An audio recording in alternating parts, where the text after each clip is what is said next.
Buenos días o buenas tardes, alumnos. Bien, quería comentarles que soy el doctor José Luis Flores. Nuevamente, para aquellos que se han ido incorporando, hasta ahora hemos podido avanzar en el dictado de los temas de la materia. Estamos tratando lo que es la evolución del derecho internacional y habíamos llegado hasta el momento en que se produce el nacimiento de la sociedad internacional, dejando ya la simple y natural idea de comunidad para transformarse en una, digamos, en una argamasa societaria con formato jurídico. Desde allí vamos a seguir en adelante tratando de llevar este tema que es un poco extenso, pero ustedes ya tienen también un material del que disponen que les permitirá leerlos adecuadamente. Quienes habrán tenido en cuenta que bueno, en el día de ayer les pedí que buscaran qué significaba la paz de Westfalia, en qué consistió, cuáles eran sus características como un acto fundacional de la sociedad internacional. Hoy seguramente comprenderán de mejor manera esto que nos toca, que es transitar estos últimos 300 años de historia en el desarrollo del derecho internacional. Como ya habrán visto los que se tomaron el trabajo de buscar ese tema, eh, la paz de Westfalia, que consistió en dos tratados, el Tratado de Utrecht y el Tratado de Münster y Osnabrück, que son dos complementos, es el evento internacional en el que por primera vez se reúnen los estados que a esa fecha se habían constituido. No nos olvidemos que el mosaico europeo se fue conformando a partir de esos, digamos, de esos primeros estados hasta tener el formato que hoy estamos habituados a verlos. En aquel momento los primeros estados formados fueron España, después de la reconquista de los Reyes Católicos, Francia, en torno a la figura de Francisco I, Inglaterra, a partir de la unificación que logra la reina Isabel I de Inglaterra, y eventualmente los conformados por otros estados que ya también tenían alguna tradición organizacional, como podría ser Borgoña, podemos hablar de algunos principados alemanes, herederos del Sacro Imperio Romano Germánico, de la tradición carolingia, pero no eran muchos los estados que, digamos, participaron en ese evento. Tenemos que tener en cuenta que se había desarrollado a partir de la Guerra de los 30 años, una guerra muy sangrienta. En el material que se les ha proporcionado hay una descripción de cómo fue ese evento. Duró 30 años casualmente, entre 1618 y 1648, que es cuando se firma la llamada Paz de Westfalia. ¿Qué es lo que tenemos allí como aporte al nacimiento de esta sociedad como concepto jurídico? Ya no solamente la espontaneidad de una comunidad, sino también la juridización de esa comunidad, que la aporta casualmente este hecho inicial. Primero, los estados se perciben unos a otros, se ven soberanos hacia adentro y hacia afuera, pero empiezan a reconocer la soberanía de los otros. Entonces, esta idea que había dominado el mundo hasta ese momento de la supremacía de unos sobre otros a través del conflicto o de los matrimonios dinásticos, en fin, había sido dejada de lado. Y los estados comienzan a verse con algo que después va a ser un principio fundamental de nuestra materia, que es el principio de igualdad jurídica de los estados. Esa igualdad jurídica plantea la posibilidad de que en la negociación internacional se produzca casualmente esto, la negociación de los fines que tenía esta comunidad que pasa a ser una sociedad. Y decimos que se juridiza, ¿por qué? Porque a partir de este evento comienza a respetarse la igualdad jurídica de los estados, la posibilidad de intervención, la necesidad de dar solución pacífica a los conflictos y se infunden los primeros andariveles que va a transitar luego el derecho internacional como tal. se acostumbra esta comunidad a dejar de lado la falacia de la fuerza como elemento organizacional y pasa a tomar a las normas jurídicas como elemento que rige dicha organización. Ya veremos que después, con el tiempo, Selden, un jurista inglés, el mismísimo Hugo Grocio, habían desarrollado ya ideas para legislar sobre el aprovechamiento del mar. Eso lo vamos a ver después en algún punto de nuestra materia cuando hablemos de derecho del mar.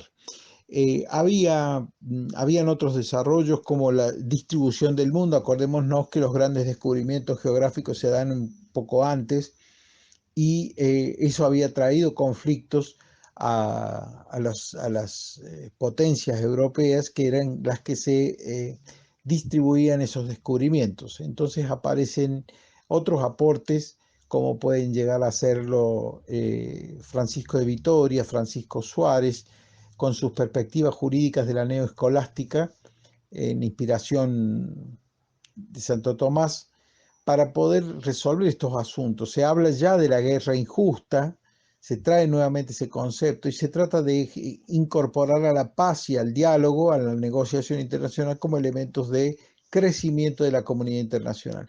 Y voy a hacer una mención especial, poco conocida, pero el padre Fray Bartolomé de las Casas, un teólogo cristiano, había hecho que también se reflexionara sobre la importancia de ver al hombre como un ser digno de respeto, como un ser digno en sí, más allá de su cultura. Acordémonos que el descubrimiento de América también produjo el descubrimiento de nuevas culturas absolutamente exóticas si tenemos en cuenta esta visión eurocentrista que tenían los europeos del mundo, ¿no es cierto? Eurocentrista en cuanto que todo se juzgaba desde la cultura europea. De hecho, en la actualidad hoy las cosas no han cambiado demasiado, pero en fin. Fray Bartolomé sería en este caso el fundador de la reflexión del derecho, de los derechos humanos, que debe ser reconocido como tal. Así estamos muy acostumbrados, nos han enseñado mal a pensar de que los derechos humanos son un descubrimiento del siglo XX. No, el siglo XX lo que hace con los derechos humanos es potenciarlos y llevarlos al plano positivo, o sea, eh, incorporarlos a la legislación, desarrollarlos a través de la legislación. Entonces vamos viendo cómo estos elementos se van incorporando. Todo eso repercute en Westfalia y se hace necesario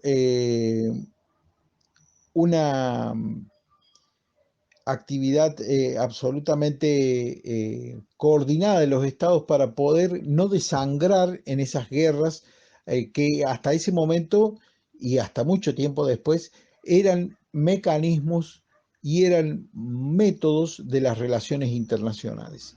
Una de las principales luchas del derecho internacional público ha sido bajar la conflictividad y la cantidad de utilización del recurso de la guerra, humanizándola primero, tratando de generar costumbres bélicas, entre comillas, honestas o entre comillas, humanas, y hasta el momento más actual en el que se pretende prohibir la guerra en todas sus formas. Ya vieron ustedes que la prohibición no ha sido tan eficiente, dado que todos conocemos de alguna manera conflictos contemporáneos que no pueden ser frenados incluso por el derecho internacional.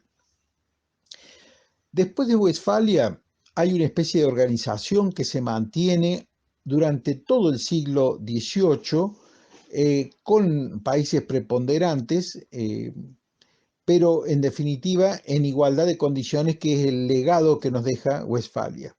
Y esto llega a un momento que podemos identificar con un cambio en el que se produce también una reorganización de la sociedad internacional, que es con la llegada de Napoleón, que provoca una especie de cisma en esta organización y que pronto es reemplazado a partir del Congreso de Viena, que es el que pone fin a las guerras napoleónicas. Es muy interesante esta parte de la historia, pero de todas maneras no da la posibilidad de que podamos ingresar. Si Dios quiere, cuando nos veamos vamos a poder tener algunas referencias a ello. Logra a través del Congreso de Viena de 1815, termina siendo, bueno, en principio, el encuentro de mentes brillantes de la época como el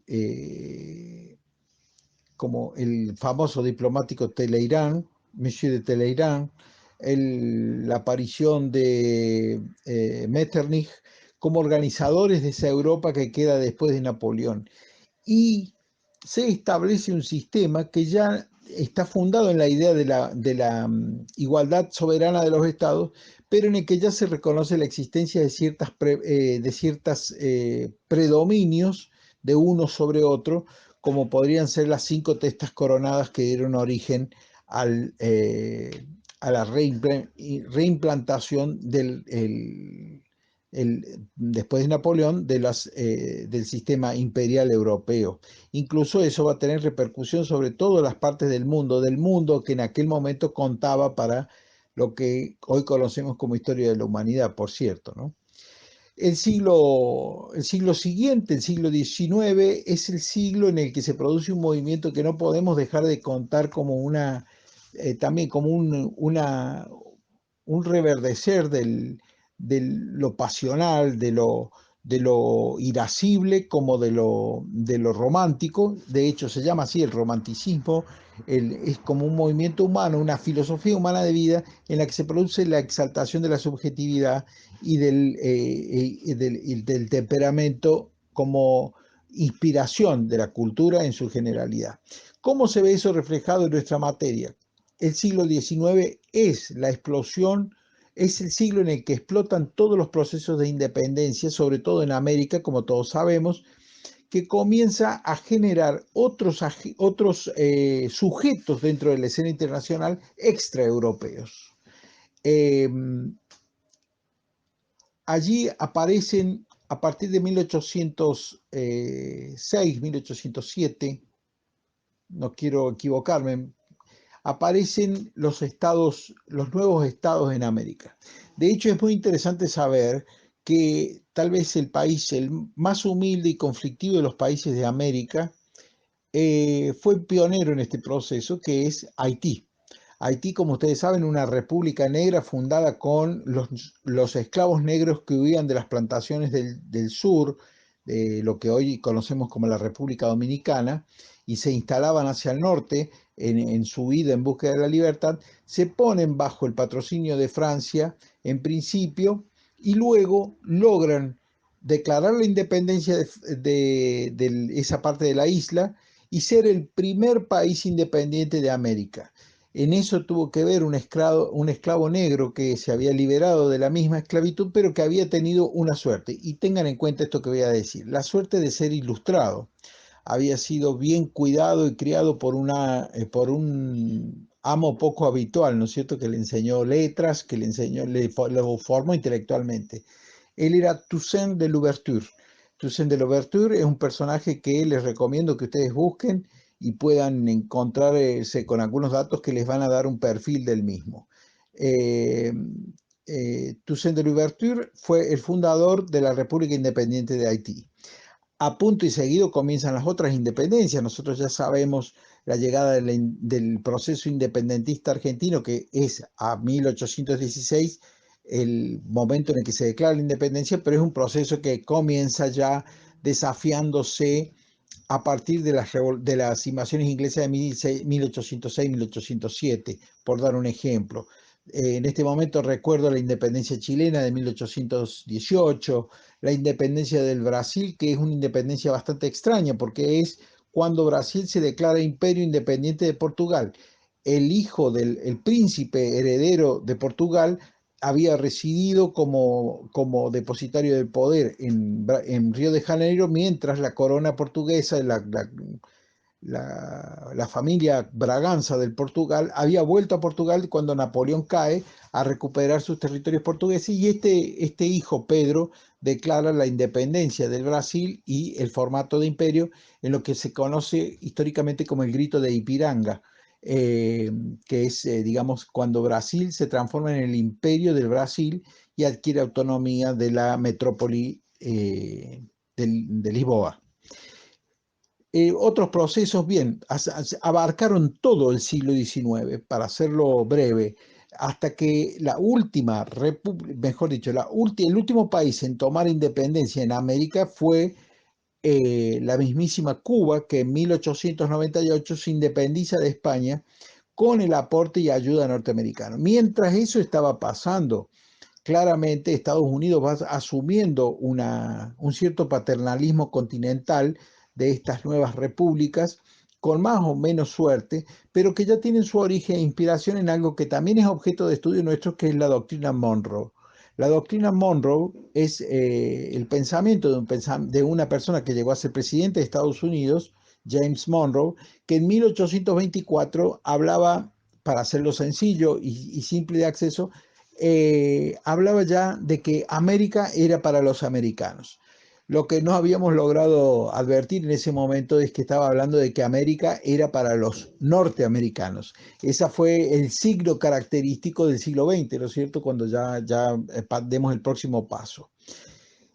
En este siglo, a la par de los nuevos sujetos internacionales que eran países, aparecen otro fenómeno que tiene importancia para nosotros, que es el caso de la aparición de las eh, organizaciones internacionales. Ya veremos cuando hablemos de sujetos que las organizaciones internacionales terminan siendo también sujetos del derecho internacional. Se da inicio a una serie de formas de organización que básicamente tienen inspiraciones, o sea, en conflictos bélicos o eventualmente en la incorporación tecnológica de la época. Vamos a decir que la guerra de Crimea, que es una guerra que se lleva adelante entre Rusia y Turquía, con intervención de Inglaterra en la península de Crimea, dio origen a una reflexión sobre los efectos de la guerra en los heridos, en los mutilados y en los civiles que se veían arrastrados por las consecuencias de los conflictos bélicos que en ese momento y desde muy antiguo habían sido batallas llevadas cuerpo a cuerpo, o sea, soldado por soldado, y donde la máxima incorporación que se habían dado eran las armas pesadas como los cañones ya en épocas del siglo XVI, en fin, cuando se hace común la utilización de la pólvora, de la pólvora, bueno, en fin, de las armas de explosión. De la guerra de Crimea recuerdo rápidamente que hay una anécdota. En esa guerra es donde Florence Nightingale, una inglesa, que ustedes la pueden identificar con esos cuadros que aparecen en las salas de atención de la salud, de esa mujer que está vestida de enfermera pidiendo silencio con el dedo cruzado sobre los labios. Bueno, Florence Nightingale fue reconocida en su época por su labor humanitaria y participación como una de las primeras mujeres que participaba en esta condición en la guerra. Eso viene de la guerra de Crimea de 1856. Para darles un ejemplo, esto va a ser el punto inicial que luego nos va a llevar al desarrollo de lo que también va a ser objeto de estudio por nuestro caso, que es la Cruz Roja Internacional.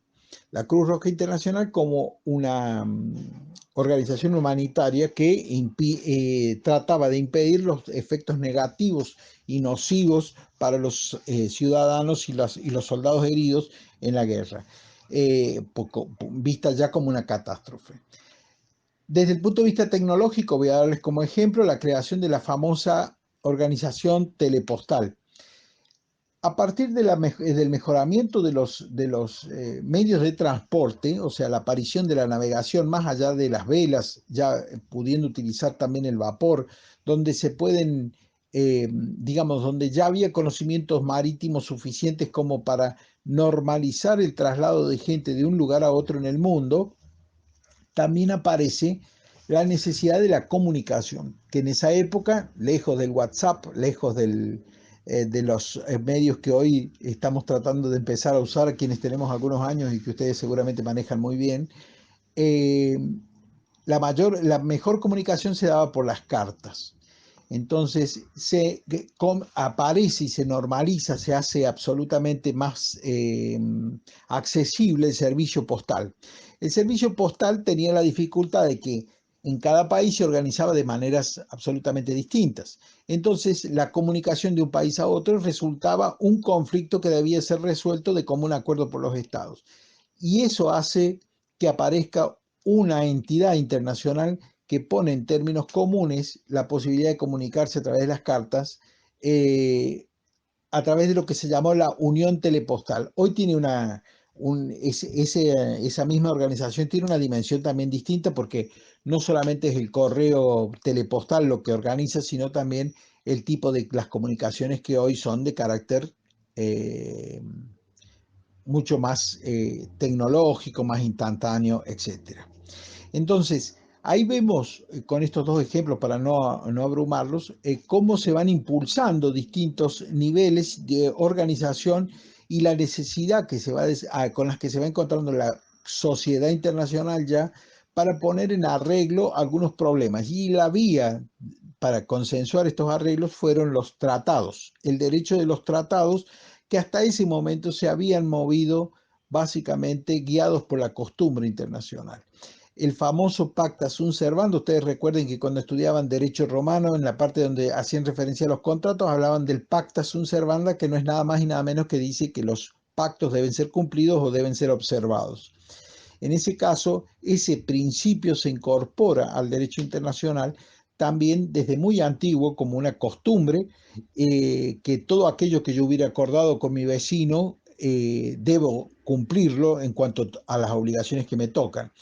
De hecho, ese derecho consensual, consensual y consuetudinario va a esperar unos 100 años más al siglo XX, bien avanzado el siglo XX, para encontrar su codificación en el derecho de los tratados de la Convención de Viena, como vamos a ver en su oportunidad. Creo que en la próxima bolilla el doctor Blanco va a desarrollar ese tema.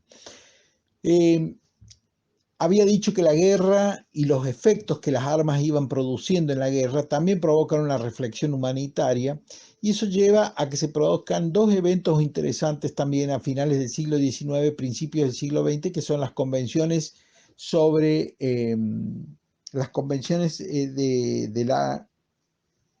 Viena, no me voy a recordar si La Haya o Viena, es La Haya. Convenciones de La Haya de 1899 y Convención de La Haya de 1907, patrocinadas por el zar de Rusia, en la que se trató el tema de las armas y sus efectos negativos. Se prohibieron algún tipo de armas. En este momento recuerdo una bala de tipo Dum Dum, que es una bala explosiva que provocaba enormes daños con las personas. Entonces se tratan de dejar de lado. Hasta ese momento tengan en cuenta esto que les estaba diciendo. La guerra implicaba la lucha cuerpo a cuerpo todavía. Voy a hacer otro audio más, el audio número 2 de esto, para que no sea tan pesado y les sea fácil luego acceder. En el material que se les ha ido indicando van a encontrar todo esto más profundizado, de modo que les sea sencillo, esperemos que también sea comprensible.